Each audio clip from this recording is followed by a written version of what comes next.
నాణ్యమైన విద్య పరిశోధన ఆవిష్కరణలతో జేఎన్టీయూహెచ్ ప్రయాణం కొనసాగిందని governor university chancellor Jishnudev Varma అన్నారు. విద్యా విలువలు విద్యార్థుల భవిష్యత్తును నిర్మించుకోవటానికి పునాది వేస్తాయన్నారు. సాంకేతికత, కృత్రిమ మేధస్సు ప్రత్యేకంగా నిలబెడతాయని చెప్పారు. జేఎన్టీయూహెచ్ 13వ స్నాతకోత్సవంలో ఏఐటీసీయూ చైర్మన్ ప్రొఫెసర్ టీజీ సీతారాంకు గౌరవ డాక్టరేట్ ప్రదానం చేశారు. The education and values acquired at JNTUH form the foundation upon which you will build your future. In a world characterized by rapid technological change and the rise of artificial intelligence, it is your creativity, empathy and ethics that will set you apart. Do not merely mimic technology, transcend it, innovate, imagine and build a future that is inclusive and humane. As graduates of Jawaharlal Nehru Technological University, Hyderabad, you carry forward a legacy grounded in the timeless wisdom of our nation.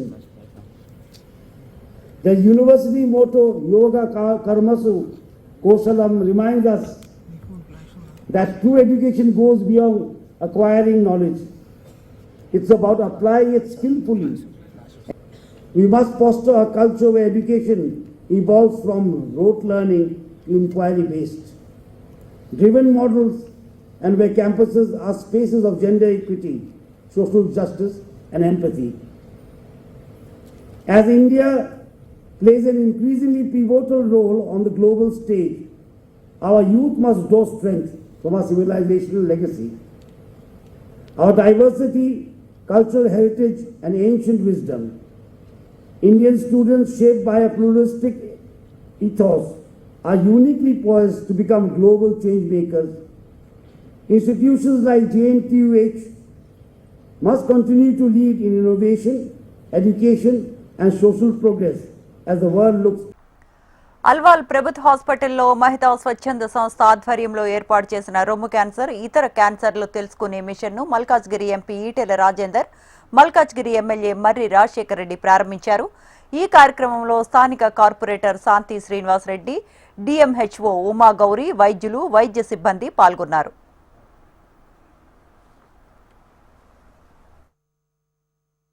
మొత్తం ఈ దేశంలో అంటే వేరే రకంగా అనుకోకండి, first toppers ఎక్కడికి వస్తారంటే డాక్టర్లు వస్తారు. గుర్తుపెట్టుకోండి, ఫస్ట్ టాపర్స్ డాక్టర్లు వస్తారు. కానీ మా డాక్టర్ జీతం 50,000, 60,000, 70,000, కారు కూడా సరిపోతుంది. నేను ఎత్తుకోలేదు అసలు. వాళ్ళకి కడుపు నిండా జీతాలు ఇచ్చి కడుపు నిండా పని చేయించుకోండి, వాళ్ళ బయట ప్రాక్టీస్ చేయడం. ఏమైనా ఒక కారు మెయింటైన్ చేసే కుటుంబంలో కనీసం 1,00,000 రూపాయలు లేకుండా కుటుంబం బతికే పరిస్థితి లేదు. నేను ఎన్నో వేలు ఖర్చు పెడుతున్నాం మనం, కానీ దీనికి ఖర్చు పెడితే ఇది ఫ్రూట్ఫుల్ ఎక్స్పెండిచర్ అని చెప్పాను మేము, విచ్ ఈస్ డిజైరబుల్ అని చెప్పాను. కానీ కొంతమంది ఆలోచిస్తారు, కొంతమంది ఆలోచించారు.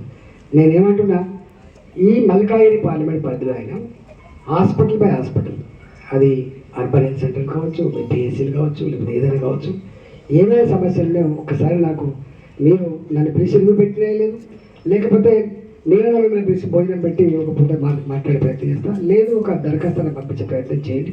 చేస్తే నేను ఏదో రకంగా మీకు చేసి పెట్టే పని చేస్తాను. నాలాంటి వాడికి ఇంకో వ్యాపకం లేదు. నాకు ఒకటే వ్యాపకం ఉంటుంది, పొద్దున్న లేకపోతే రాత్రి వరకు ఒకటే వ్యాపకం ఉంటుంది నాకు. ఇంకో కాంగ్రెస్ ప్రభుత్వం అధికారంలోకి వచ్చిన తర్వాత ఏ పని చేద్దామన్నా అధికారులు మాత్రం నిధులు లేవని అంటున్నారని సికింద్రాబాద్ ఎమ్మెల్యే పద్మారావు గౌడ్ అన్నారు. నియోజకవర్గంలో చిన్న సమస్యలు కూడా పరిష్కారం కాక ప్రజలు తీవ్ర ఇబ్బందులు పడుతున్నారని తెలిపారు. బీఆర్ఎస్ ప్రభుత్వ హయాంలో అనేక అభివృద్ధి కార్యక్రమాలు చేపట్టినప్పటికీ ఇప్పుడు 18 నెలల నుంచి ఒక్క అభివృద్ధి కార్యక్రమానికి శ్రీకారం చుట్టలేదని అన్నారు. గతంలో ఎమ్మెల్యే నిధులు 5 కోట్ల రూపాయలు వచ్చేవి అని, ఇప్పుడు అవి కూడా రాకపోవడంతో ప్రజలు సమస్యలను పరిష్కరించలేకపోతున్నామని పద్మారావు ఆవేదన వ్యక్తం చేశారు. సీతాఫల్ మండి ఎమ్మెల్యే కార్యాలయంలో నియోజకవర్గ వివిధ శాఖల అధికారులతో సమావేశం నిర్వహించారు. అనంతరం సీతాఫల్ మండి అంబేద్కర్ విగ్రహ పరిసర ప్రాంతాలను పరిశీలించి సుందరీకరణ పనులు చేయాలని అధికారులకు సూచించారు. అడ్మినిస్ట్రేషన్ పరంగా వాళ్ళని ఎవరిని ఏమడిగినా డబ్బులు లేవు, ఫైనల్గా డబ్బులు లేవు. డబ్బులు లేవంటే దానికి జవాబుదారీ ప్రభుత్వం ఉండాలి. ఇక కనీసము ఈ కోట్ల రూపాయలే కాకుండా 5 లక్షలు 10 లక్షలు 15 లక్షలు ఇటువంటి వర్క్స్ ఉంటాయి. అవైతే మనం కంప్లీట్ చేయమని చెప్పినాం. అధికారులందరూ కూడా మా వంతు కృషి చేస్తామని చెప్పడం.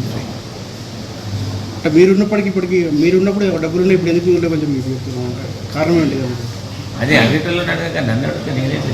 మీరు ఎమ్మెల్యేగా యాజ్ ఎమ్మెల్యే మీ ఫండ్స్ ఉంటాయి కదా, మీ ఫండ్స్ మాకు ఇప్పుడు ఎమ్మెల్యే ఫండ్స్ అని ఏమి ఇవ్వలేదు. అప్పట్లో మాకు 5 కోట్లు ఇస్తుండేది. జనరల్ వర్క్స్ అన్నీ మొత్తం మేము ఏం చేస్తుంటామంటే ఆ ఫండ్స్ వాడడానికి మ్యాక్సిమం ప్రయత్నాలు చేస్తాం. జనరల్గా 60% వర్క్స్ జనరల్గానే చేపించేస్తాం. ఇక మాకు ఇచ్చే ఫండ్స్ ఏం చేస్తుంటే ఏదైనా మేజర్ వర్క్ తీసుకుందామని ప్రయత్నం చేస్తున్నాం. ఇప్పుడు అది లేదు ఇది లేదు అన్నట్టున్నది పరిస్థితి. మనసులో మా దగ్గర పడుతూ ఉన్నది. దాని ఏర్పాట్లు ఇంకా భవిష్యత్తు తెలిసి ఏం కానట్టు ఉంది కూడా తెలుస్తాం. వర్షాకాలం స్టార్ట్ అయింది, నాలపుల్లికి తిప్పాలని కూడా ఇంకా ప్రారంభం కాలేదు. అంటే దీనిపైన మీరే లేదు మీరు చెప్పేది తప్పది. పుడకదిద్దలో 60-70% అయినాయి.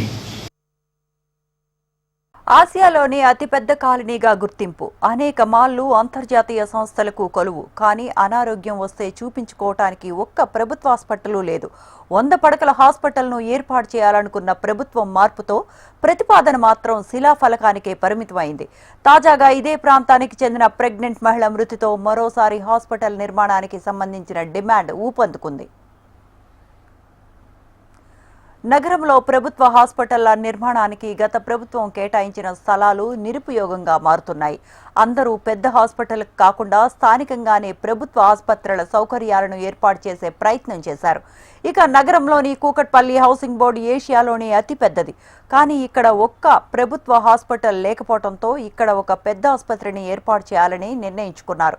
దీంతో హౌసింగ్ బోర్డు కాలనీలో దాదాపు 2 ఎకరాల స్థలంలో 36 కోట్ల రూపాయలతో 100 పడకల హాస్పిటల్ నిర్మాణానికి అప్పటి వైద్య ఆరోగ్య శాఖ మంత్రి హరీష్ రావు శంకుస్థాపన చేశారు. 9 నెలల్లో హాస్పిటల్ నిర్మాణం పూర్తి చేసి 35 మంది డాక్టర్లతో పాటు సిబ్బందిని నియమిస్తామని అప్పటి ప్రభుత్వం హామీ ఇచ్చింది.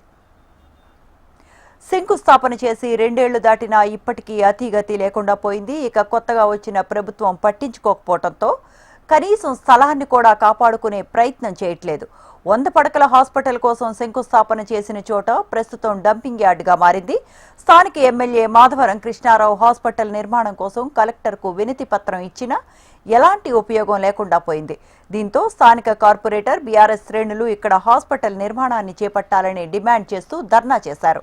ఇక్కడ హాస్పిటల్ నిర్మాణం చేపట్టకపోవడం వల్లే ఇటీవలే ఒక గర్భవతి ప్రాణాలు కోల్పోవలసి వచ్చిందని ఆగ్రహం వ్యక్తం చేశారు. 2 నెలల్లో హాస్పిటల్ నిర్మాణం ప్రారంభించకపోతే పెద్ద ఎత్తున ఆందోళనకు దిగుతామని హెచ్చరించారు. హాస్పిటల్కు రావాల్సిన స్థలాన్ని కాంగ్రెస్ ప్రభుత్వం నిర్లక్ష్యంతో డంపింగ్ యార్డ్లా మారిందని, అలాగే వదిలేస్తే కబ్జాకు గురవుతుందంటున్నారు. KPHB division corporator Mandadi Srinivasarao అన్నారు. ఆసుపత్రి ఇంత పెద్ద కాలనీలో ప్రభుత్వ ఆసుపత్రి లేకపోవటం, నిన్న 2 రోజుల క్రితం ఒక తల్లి బిడ్డ గర్భవతి అయినటువంటి నిండు గర్భవతి మరి ప్రాబ్లం వస్తే బాలానగర్ హాస్పిటల్ చేస్తే తల్లి బిడ్డ ఇద్దరిని కోల్పోవాల్సిన పరిస్థితి వచ్చింది. మరి అటువంటి దారుణమైన పరిస్థితుల్లో ఇవాళ ఆసుపత్రి ఎంతైనా అవసరం ఉంది. ఈ ఆసుపత్రి నిర్మాణం మీద ఈ కాంగ్రెస్ పార్టీ దృష్టి పెట్టకుండా ఆసుపత్రి రాని పక్షంలో కొంత సమయం ఇచ్చి దాన్ని పోరాటం ద్వారానైనా సాధించుకుంటాం. ఎట్టి పరిస్థితుల్లో మా ఎమ్మెల్యే మాధవరం కృష్ణారావు గారి ఆధ్వర్యంలో మేమందరం కృషి చేసి దాన్ని కష్టపడి ఇంత దారి తీసుకొచ్చినటువంటి వాళ్ళని హాస్పిటల్ శాంక్షన్ చేయించి స్థలం కేటాయించి దానికి బడ్జెట్ కేటాయించి మరి దాని ఫౌండేషన్ స్టోన్ దాకా తీసుకొచ్చిన వాళ్ళు 2 సంవత్సరాల కాలంగా దానికి ఎటువంటి నిరూపేదం లేకుండా దాన్ని గార్బేజ్ స్థలంగా మార్చినటువంటి ఈ ప్రభుత్వాన్ని దృష్టిని మెడలో వచ్చిన ఎట్టి పరిస్థితుల్లో మేము పోరాటం ద్వారానైనా ఈ ఆసుపత్రి సాధించుకుంటామని తెలియజేసుకుంటా ఉన్నాం.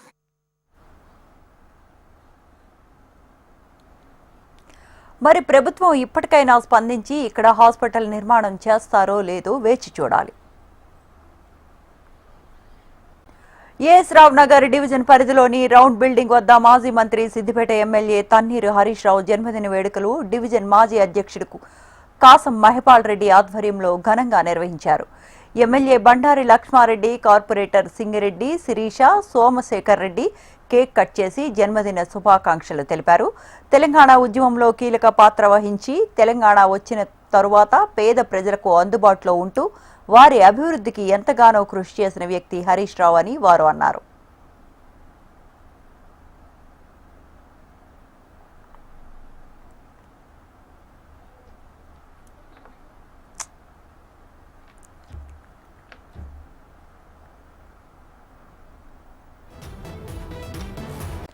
మాజీ మంత్రి హరీష్ రావు జన్మదినం సందర్భంగా రామ్నగర్లో రక్తదాన శిబిరం నిర్వహించారు.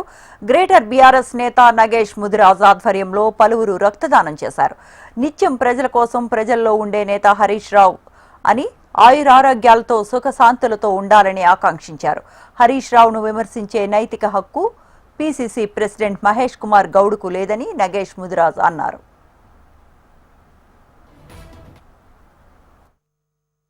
సందర్భంగా నిత్యం హరీష్ రావు గారి గురించి ఎందుకు ఇంతగానం చెప్తున్నామంటే, మేము ఎప్పుడు పొద్దున లేస్తే రాత్రి వరకు రాష్ట్ర ప్రజల శ్రేయస్సు కోసం పాటుపడే వ్యక్తి హరీష్ రావు గారు.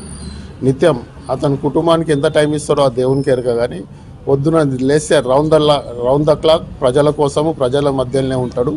ఎవరు వచ్చినా కూడా స్వచ్ఛందంగా కలుస్తారు. వాళ్ళకి ఏ కష్టాలలో ఉన్నా కూడా ఆదుకునే మొదటి వ్యక్తి హరీష్ రావు గారు. కాబట్టి అలాంటి ఆయన జన్మదిన సందర్భంగా మేమందరం ఇక్కడ పాల్గొనడం చాలా గర్వంగా మేము భావిస్తున్నాం. మహేష్ కుమార్ గౌడ్ గురించి పదే నాతో మీరు అనిపిస్తున్నారు, చాలా సంతోషమే. మహేష్ కుమార్ గౌడ్ అనే వ్యక్తి పీసీసీ ప్రెసిడెంట్గా తన హూందాగా ఉండాలి. నాకు అనిపిస్తుంది ఈ మధ్యకాలంలో అతని ప్రకటనలు చూస్తుంటే అతనికి మెదడులో ఉన్న చిన్న మెదడు ఏమైనా చితికిందేమో అనిపిస్తుంది. హరీష్ రావు గారు 7 సార్లు ఎమ్మెల్యే, 1000తోని కాదు 1,00,000 కూడా దాటింది కొన్నిసార్లు అతని గెలుపు మెజారిటీ. ఈ మహేష్ గౌడ్ అంటోనికి కాంగ్రెస్ పార్టీ 2 సార్లు బీఫామ్ ఇస్తే డిపాజిట్ రాలేదండి. హరీష్ రావు గారి తెలంగాణ రాష్ట్ర ప్రభుత్వం 3 నెలల సన్నబియ్యాన్ని ఒకేసారి పంపిణీ చేస్తుంది. దీంతో రేషన్ షాపులు అన్ని జనాలతో కిటకిటలాడుతున్నాయి. ఈ నెల 1 నుంచి సన్నబియ్యాన్ని పంపిణీ చేస్తున్నారు. అయితే జనాలు ఎక్కువగా ఉండటంతో టెక్నికల్ సమస్యలు తలెత్తుతున్నాయని రేషన్ డీలర్లు చెబుతూ ఉన్నారు. ఇలాంటి పరిస్థితి చాలా రేషన్ దుకాణాల్లో ఎదురవుతోందని చెబుతూ ఉన్నారు.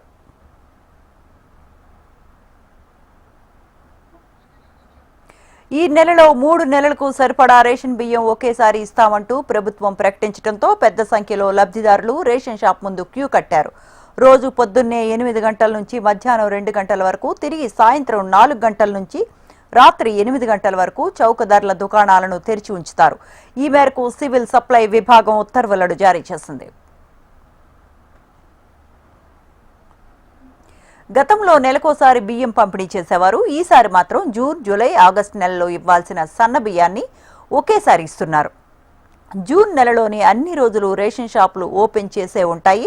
వినియోగదారులు ఈ అవకాశాన్ని సద్వినియోగం చేసుకోవాలని ప్రభుత్వం కోరింది. జూన్ తర్వాత సన్న బియ్యం పంపిణీ తిరిగి సెప్టెంబర్లో ప్రారంభం కానుంది.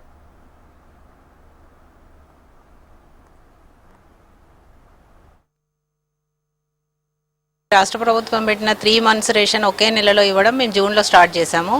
మార్నింగ్ 8 to 1 వరకు ఇస్తున్నాము. మళ్ళీ ఈవినింగ్ 5 to 9:30, 10 అవుతుంది. 3 months రైస్ అందరు కస్టమర్స్ తీసుకుంటున్నారు. రష్ ఎక్కువ ఉన్నప్పటికీ చిన్న ప్రాబ్లమ్స్ వచ్చినా మేము మంచి సర్వీస్ చేసి అందరికీ 3 months రేషన్ ఇస్తున్నాము. ఇది 1st నుంచి 30th వరకు జూన్లో June, July, August month ration ఇచ్చేస్తున్నాము.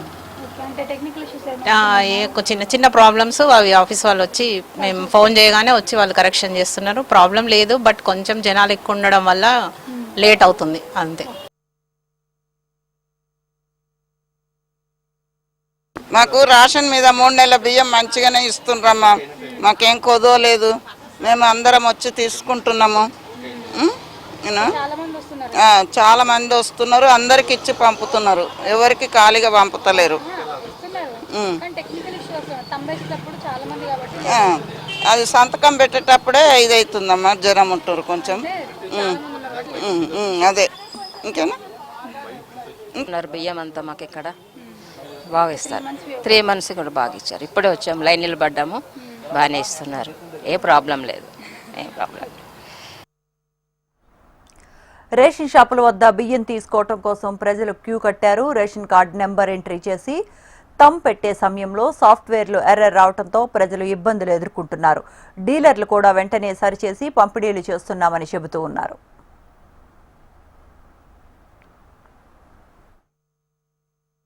గతంలో నెలకొకసారి ఇచ్చే రేషన్ బియ్యం ఇప్పుడు 3 నెలలకు సరిపడా ఒకేసారి ఇస్తుండడంతో రేషన్ షాపులన్నీ జనాలతో కిటకిటలాడుతున్నాయి.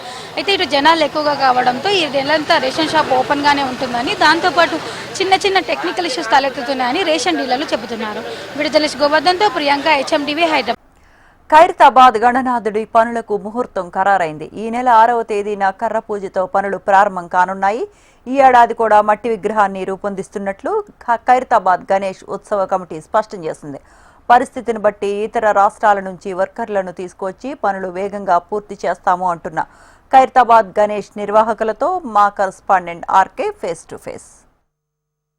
ఖైరతాబాద్ అనగానే ముందుగా గుర్తుకొచ్చేది బడా గణేష్. ఈ ఏడాది బడా గణేష్కి సంబంధించిన పనులు మరికొన్ని రోజుల్లో ప్రారంభం కాబోతున్నాయి. సో ఈసారి ఏదైతే కర్ర పూజ పనులకు సంబంధించిన వివరాలు కానీ లేకపోతే ఎత్తుకు సంబంధించిన వివరాలు అన్నింటినీ కూడా ఖైరతాబాద్ గణేష్ ఉత్సవ కమిటీ చైర్మన్ రాజ్ కుమార్ గారు ఉన్నారు. ఆయన అడిగి మరిన్ని వివరాలు తెలుసుకుందాం. మనం ఏంటి ఈసారి కర్ర పూజ ఎప్పుడు ప్రారంభం కాబోతుంది, అలాగే మొత్తం ఖైరతాబాద్ గణనాథ్ సంబంధించిన వివరాలు ఏ విధంగా ఉన్నాయి? నిర్జల ఏకాదశి రోజే మొదలు పెడతాము. ఆ రోజు పూజాది కార్యక్రమాలు మరి central minister, union minister Kishan Reddy గారు, మరి గణేష్ ఉత్సవ కమిటీ అధ్యక్షుడు దానం నాగేందర్ గారు, అదేవిధంగా ఖైరతాబాద్ కార్పొరేటర్ విజయారెడ్డి గారు, గజ్జల నాగేష్ గారు, ఎమ్మెల్యే చింతన రామచంద్ర గారు, మాజీ ఎమ్మెల్యే చింతన రామచంద్ర, మరి బస్సి పెద్దలందరి సమక్షంలో ఆ రోజు వేద పండితుల ఆధ్వర్యంలో పూజలు చేసి ఆ వినాయకుని పూజా పనులను ప్రారంభిస్తాము.